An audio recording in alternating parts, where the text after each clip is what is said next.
നല്ല ടേസ്റ്റുള്ള അയില മുളകിട്ടതാണ് ഇന്ന് ഞാൻ ഉണ്ടാക്കാൻ പോകുന്നത്. നല്ല രുചിയുള്ള കറിയാണ്. ചോറിൻ്റെ കൂടെയും പുട്ടിൻ്റെ കൂടെയും എല്ലാം കഴിക്കാവുന്ന കറിയാണ്. ഇതെല്ലാവരും ചെയ്തു നോക്കണം. ഇതാ കിച്ചണിലേക്ക് എല്ലാവർക്കും സ്വാഗതം. ഇന്ന് ഞാൻ അയില വെച്ചൊരു മുളക് കറിയാണ് ഉണ്ടാക്കാൻ പോകുന്നത്. നല്ല ഒരു വറ്റിച്ച മുളക് കറി. അതിനുവേണ്ടി ചട്ടി അടുപ്പത്ത് വെച്ചിരിക്കുന്നു. 2 ടേബിൾ സ്പൂൺ വെളിച്ചെണ്ണ ഒഴിച്ചു കൊടുക്കുക. അതിനുശേഷം 2 ഉലുവ ഇട്ട് കൊടുക്കുക.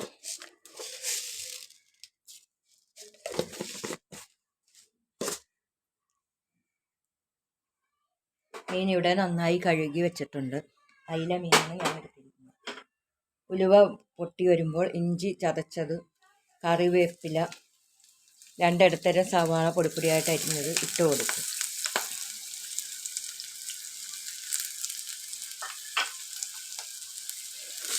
നല്ലവണ്ണം ഇളക്കി കൊടുക്കണം.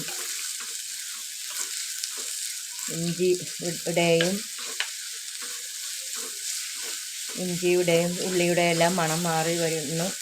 സവാളയുടെ നിറം മാറി വരുന്നത് വരെ നല്ലവണ്ണം വഴറ്റി കൊടുക്കുക. നല്ല രുചിയുള്ള മുളക് കറിയാണ്. ഇതിൽ ഉള്ളി ഇച്ചിരി കൂടുതൽ ഇട്ടിട്ടുണ്ട്. മല്ലിപ്പൊടി കുറച്ചുള്ള കറിയാണ് ഞാൻ ഉണ്ടാക്കാൻ പോകുന്നത്. ഇത് വഴന്നു വരുന്നതിന് വേണ്ടി കുറച്ച് ഉപ്പിട്ട് കൊടുക്കണം.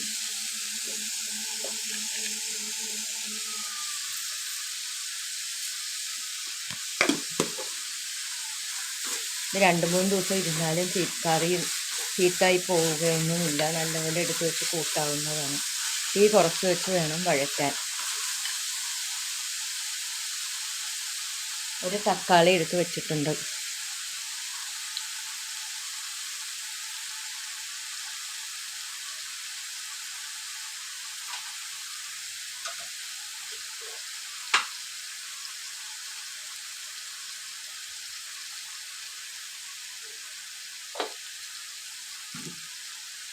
ഒരു നെല്ലിക്ക വലിപ്പത്തിലുള്ള വാളംപുളി വെള്ളത്തിലിട്ട് വെക്കണം.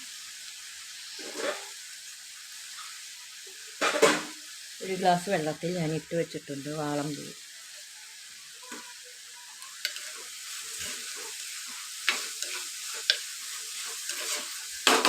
പൊടികളെല്ലാം അതാത് സമയങ്ങളിടുമ്പോൾ അളവ് പറഞ്ഞ് തന്നെ ഞാനിട്ട് പറഞ്ഞു തരാം. ഞാനിവിടെ കാണിക്കുന്ന പോലെ തന്നെ ഉണ്ടാക്കുകയാണെങ്കിൽ നല്ല രുചിയുള്ള മുളക് കറി എല്ലാവർക്കും ഉണ്ടാക്കാവുന്നതാണ്. ബാച്ചിലേഴ്സിനും പ്രവാസികൾക്കും എല്ലാം പാചകം ചെയ്യാൻ തുടങ്ങുന്ന കുട്ടികൾക്കും എല്ലാം ചെയ്യാൻ നല്ല എളുപ്പമുള്ള ഒരു കറിയാണിത്. ഉള്ളിയുടെ നിറം മാറുന്നത് വരെ വഴറ്റിക്കൊണ്ടിരിക്കുക. കുറച്ച് മാറി വന്നിട്ടുണ്ട്. ഇനി എടുത്ത് വെച്ചിരിക്കുന്ന തക്കാളി ഇട്ട് കൊടുക്കുക. തക്കാളി കുറച്ച് വേവുന്നത് വരെ കുറച്ച് നേരം അടച്ചു.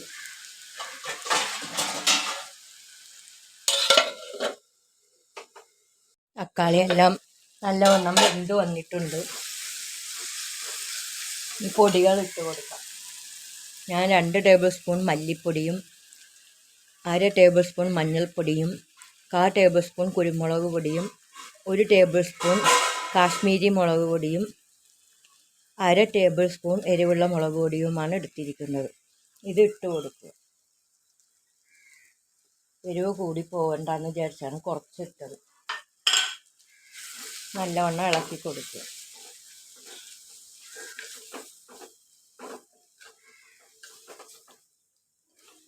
നല്ലവണ്ണം ഇളക്കി നല്ല പൊടികളുടെ മണം മാറുന്നത് വരെയും വഴറ്റിക്കൊണ്ടിരിക്കുക. നല്ല ഉരുണ്ട് വരും ഇളക്കി വരുമ്പോൾ.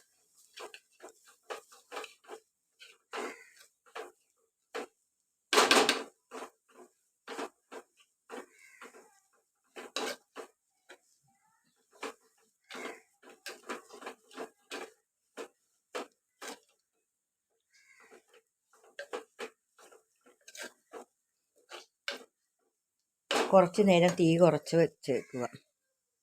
കുറച്ച് വെള്ളം ഒഴിച്ച് കൊടുക്കുക. ചെറിയ അളവിൽ കുറച്ച് വെള്ളം ഒഴിച്ച് കൊടുത്തിട്ടുണ്ട്, 1/4 ഗ്ലാസ്. ഇനി തീ കുറച്ച് ഇങ്ങനെ വെക്കുക. എണ്ണ തെളിയാനാണ് ഇങ്ങനെ വെക്കുന്നത്. ഇനി ഇതിൽ എടുത്തു വച്ചിരുന്ന പുളി പിഴിഞ്ഞ് ഒഴിച്ചു കൊടുക്കും.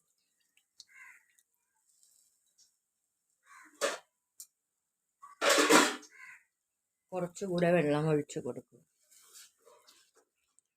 നല്ല കുറുകിയ ചാറോടുകൂടിയുള്ള അയില പുളിയും മുളകുമാണ് വെക്കാൻ പോകുന്നത്. നല്ല ടേസ്റ്റുള്ള കറിയാണിത്. എല്ലാവരും ചെയ്തു നോക്കണം.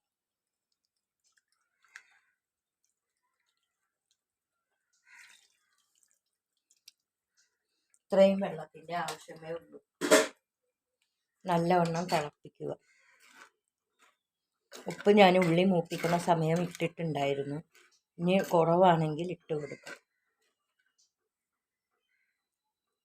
എല്ലാവരും എൻ്റെ ചാനൽ കണ്ടിട്ട് ലൈക്കും ഷെയറും എല്ലാം ചെയ്യണേ. നിങ്ങളുടെ സുഹൃത്തുക്കൾക്കും പരിചയത്തിലുള്ളവർക്കും എല്ലാം ചെയ്തു കൊടുക്കണം. എല്ലാവർക്കും ഉപകാരപ്പെടും. വളരെ നല്ല കറിയാണിത്. എന്തെങ്കിലും നിങ്ങൾക്ക് പറയാനുണ്ടെങ്കിൽ, സംശയം വല്ലതും ഉണ്ടെങ്കിൽ കമൻറ്റിലൂടെ ചോദിച്ചാൽ ഞാൻ പറഞ്ഞു തരാം. എൻ്റെ വീഡിയോ ആദ്യമായിട്ട് കാണുന്നതാണെങ്കിൽ സബ്സ്ക്രൈബ് ചെയ്യാൻ മറക്കരുത്. എൻ്റെ സബ്സ്ക്രൈബേഴ്സ് എല്ലാവരും ലൈക്കും കമൻറ്റും എല്ലാം ചെയ്യുമെന്ന് ആണ് എൻ്റെ വിശ്വാസം. ഈ കറി നല്ലൊരു ഉഗ്രം കറിയാണിത്. പുട്ടിൻ്റെ കൂടെയും ചോറിൻ്റെ കൂടെയും ഇടിയപ്പത്തിൻ്റെ കൂടെയും എല്ലാം കഴിക്കാം. ഉപ്പും എരിവും എല്ലാം നല്ല കറക്റ്റ് ഉണ്ട്. ഇനി എരിവൊന്നും ഇടേണ്ട ആവശ്യമില്ല. നല്ല തിളക്കാൻ വിടുക. നല്ലവണ്ണം വെട്ടി തിളക്കണം, എന്നാലേ കറിക്ക് ടേസ്റ്റ് ഉണ്ടാവുള്ളൂ. കറി നല്ല വെട്ടി തിളച്ച് വരുന്നുണ്ട്. കറിയിൽ നല്ല രുചിയും നല്ല മണവും കിട്ടാൻ വേണ്ടി ഒരു ടിപ്പ് ഞാൻ പറഞ്ഞു തരാം. വാളംപുളി പിഴിഞ്ഞിട്ടിട്ടുണ്ട്. അതിൻ്റെ കൂടെ 2 പീസ് കുറക്കാപ്പുളിയും കൂടി ഇടുകയാണെങ്കിൽ കറിക്ക് നല്ല മണം കിട്ടും. അതുകൊണ്ടാണ് ഇടണം. പുളി ഇറങ്ങണ്ട, മണം മാത്രം കിട്ടിയാൽ മതി. ഇനി പുളി കൂടുതൽ വേണമെന്നുള്ളവർ ഇച്ചിരി വേണമെങ്കിൽ ഒരു വലിയ കുറക്കാപ്പുളി ഇട്ട് കൊടുക്കാവുന്നതാണ്.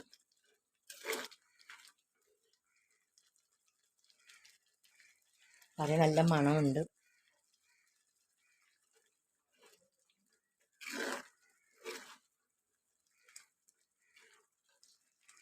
ഇനി കണ്ടിച്ച് വൃത്തിയാക്കി വച്ചിരിക്കുന്ന മീൻ ഇട്ട് കൊടുക്കുക.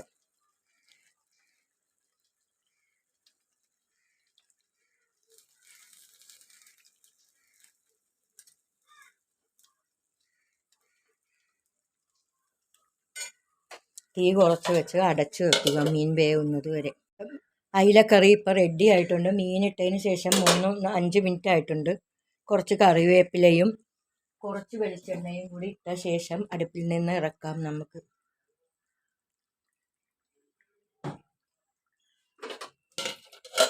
കറി ഉണ്ടാക്കിയതിന് ശേഷം ഇഷ്ടപ്പെടുകയാണെങ്കിൽ ലൈക്ക് ചെയ്യുക, ഷെയർ ചെയ്യുക, കമൻറ്റ് ചെയ്യുക.